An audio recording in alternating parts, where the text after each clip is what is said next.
नमस्कार मंडळी, आम्ही निघालो होतो आरवच्या स्टेट चॅम्पियनशिपला। मागच्या वेळी त्याचं 2 सिल्वर मेडल मिळून स्टेट चॅम्पियनसाठी सिलेक्शन झालं होतं, तिकडेच आम्ही चाललो होतो। आम्ही थांबलोय सिद्धीची वाट बघत तिच्या बिल्डिंग खाली, आणि ती अजूनही आली नाही। आम्हाला ऑलरेडी लेट झालंय, 8 वाजता घरातून निघायचं होतं, 8:30 वाजलेत, पण आता काय माहिती सिद्धी कधी येणार आहे। आणि आरव आणि आम्ही कंटाळलोय वाट बघून बघून। तर शहाणे मॅडम चाललेत निवांत। किती लेट सिद्धी? शूज घालायला 2 तास हात पकडून ठेवले। शहाणे कारणच झालंय तुला टप्प्याचं।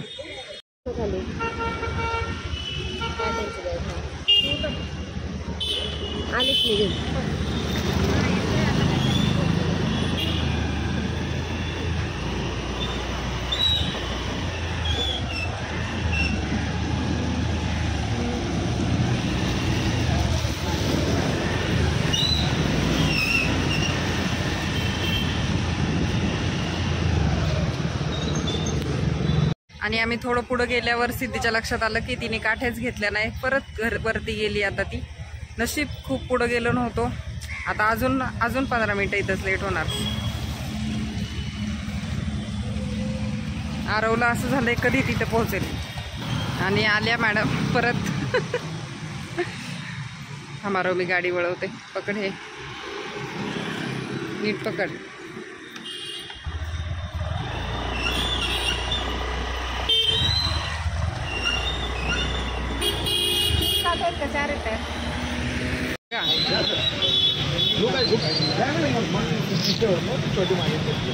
अजून वडापाव तयार झालेला नाहीये, तोपर्यंत समोसा खा।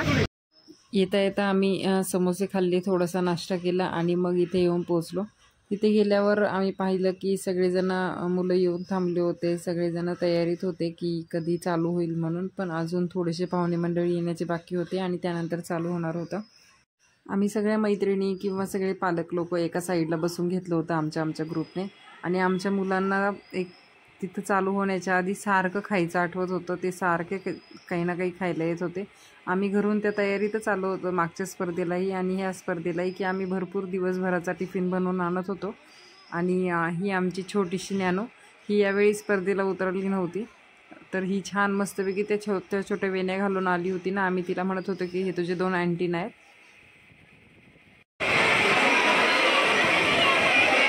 घरातून सकाळी 8:30ला बाहेर पडलो, 11:30 वाजले, अजून कार्यक्रम चालू झालेला नाही, खूप बोर झालोय आम्ही।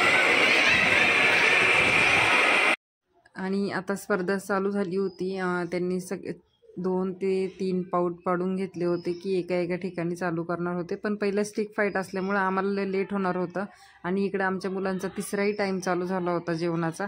ते सारखे काही ना काही खायला मागत होते, आम्ही तर इतकं कंटाळलो होतो ना त्यांच्याकडे लक्ष देऊन किंवा त्यांना खायला देऊनच।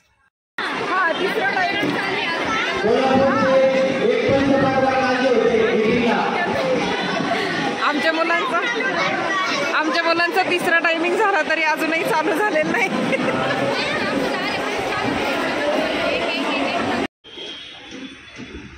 हॅलो फ्रेंड्स, आम्ही आलो आहोत मिसळ खायला। कारण काय झालं, अजूनही खूप वेळ आहे स्पर्धेसाठी, मग तोपर्यंत भूक लागली होती। टिफिन आणलाय, पण म्हटलं चला काहीतरी चटपटीत खाऊन येऊया म्हणून बाहेर आलोय। तुम्ही पण या गरमागरम मिसळ खायला। सिद्धी फोन ठेव आणि खायला घे।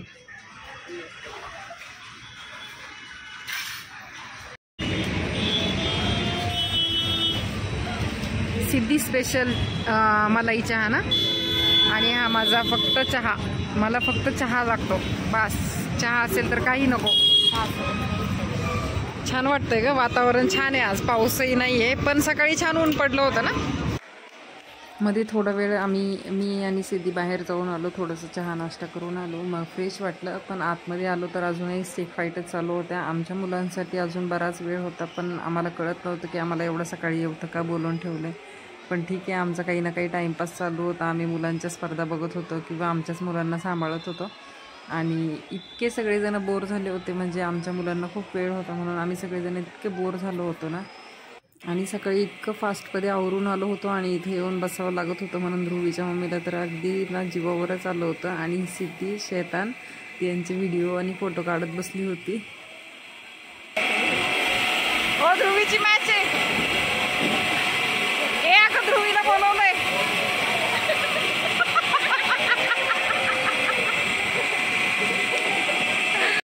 आणि इतक्या वेळ सुजाता आणि सिद्धी दोघी मिळून ध्रुवीच्या मम्मीची मजा घेत होती. आणि आता स्वतः सुजातालाच थोडासा डुलका लागला होता. पण करणार तरी काय, बोरही आम्ही खूप झालो होतो. आमच्या स्पर्धा अजूनही चालू झाल्या नव्हत्या. बघूनही कंटाळा आला होता. आणि आमच्या मुलांना मजा येत होती की आम्ही एकमेकींचे व्हिडिओ काढत होते, तर ते मस्त मजा घेत होते व्हिडिओ काढताना आमचीच.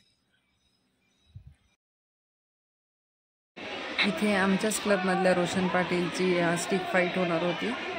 ती पाहण्यासाठी मात्र आम्ही सगळेजण येऊन उभं राहिलो होतो त्याला चीअर्स करण्यासाठी.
आणि फायनली रोशनला गोल्ड मेडल मिळालं होतं स्टेट लेवलमध्ये. तर त्याला इतका आनंद झाला होता, तो बाजूलाच पळत होता. आणि इकडे साकेत इतका कंटाळा होता ना की तो कोणाशी बोलायला तयार नव्हता. तो रुसून बसला होता की माझा मॅच कधी होणार किंवा मला कधी बोलवणार, म्हणून तो रुसून बसला होता. आम्ही आवाज दिला तरी तो आमच्याकडे लक्षही देत नव्हता, एकदम रागावून बसला होता. आणि ही आमची बाकीची मुलं ज्यांना काही कोणाचं पडलेलं नव्हतं ते ज्ञानूला त्रास देत होते, तिचं खेळणं घेऊन तिला त्रास देत होते. पण साकेत मात्र एकदम चिडून बसला होता.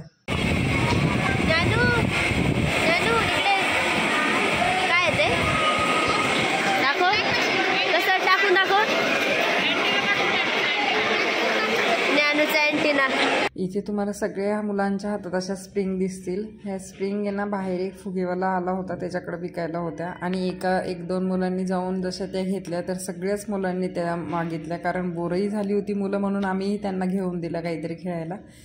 आणि अनुष्ची स्प्रिंग खराब झाली होती म्हणून मी, ध्रुवीची मम्मी पूजा, आम्ही तिघीजणी त्या रिपेअर करण्याच्या मागे लागलो होतो. तेवढाच आमचाही टाईमपास झाला. या स्पर्धेसाठी आम्ही सकाळी 8:30 वाजल्यापासून येऊन थांबलो होतो. आणि आरवचा नंबर हार्डली 4:30 ते 5 वाजता लागला होता. आणि त्याचा डबल स्टिक राऊंड चालू झाला होता.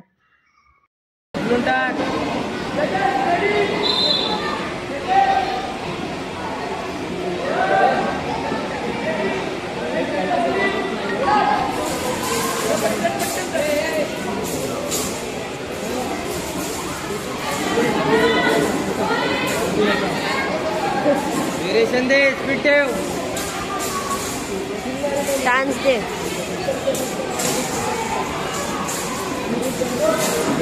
डान्स दे प्रॉपर.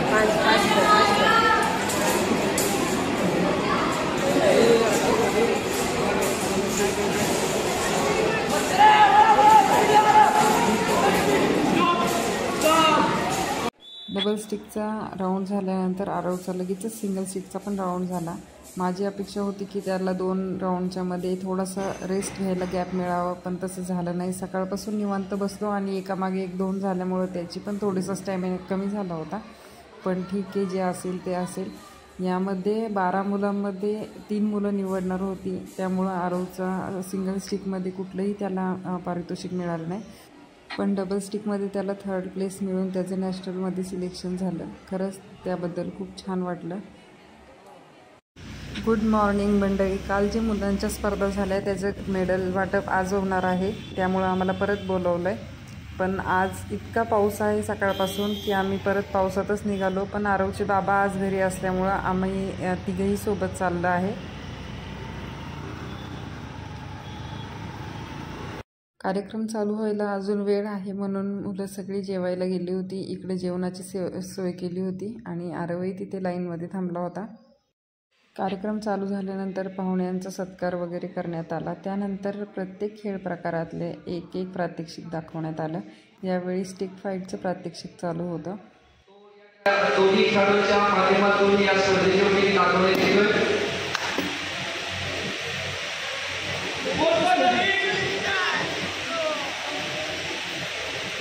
आता जे या ठिकाणी जे खेळाडूंनी लाठी फिरून दाखवली, काही लोकांना माहीत असेल किंवा माझ्यावरती पाहुण्याला बरं, तर हा आपण एक नमस्कार केला जातो, त्याला वडक्कम बोललं जातं.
स्वरूप हा मुंबई उपनगर जिल्ह्यातील खेळाडू आहे. खूप कमी वयामध्ये चांगल्या पद्धतीने हे त्यांनी स्किल डेव्हलप केलेलं आहे आणि आज रोजी तो या ठिकाणी राज्यस्तरीय स्पर्धेमध्ये सहभागी होऊन त्यांनी मेडलही प्राप्त केलेलं आहे.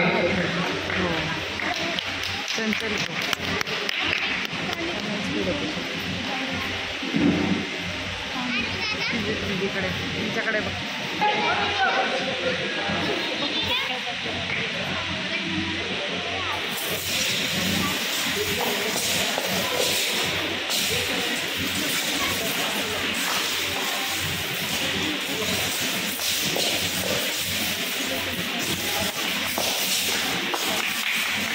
विद्यार्थ्यांनी जोरदार कार्यक्रम खेळाडूंनी खूप सुंदर असे प्रात्यक्षिक पाहायला मिळते.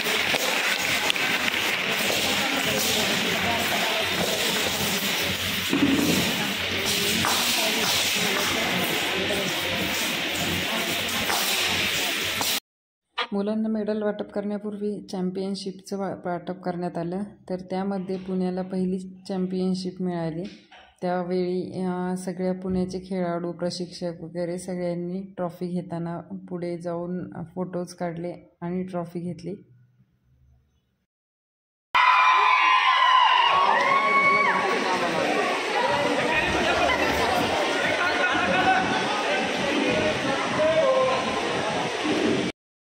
त्यानंतर नॅशनल सिलंबम असोसिएट पुणेच्या मिस्टर काचाले सरांनी मुलांना मेडल वाटप केले आणि ट्रॉफी आणि सरांसोबत फोटो काढले आणि त्यांनी नॅशनल स्पर्धेसाठी मुलांना शुभेच्छा दिल्या. आजचा हा व्हिडिओ तुम्हाला कसा वाटला? आवडला असेल तर नक्की लाईक करा, शेअर करा आणि सबस्क्राईब करा. बाय. भेटूया नवीन व्हिडिओमध्ये पुन्हा एकदा.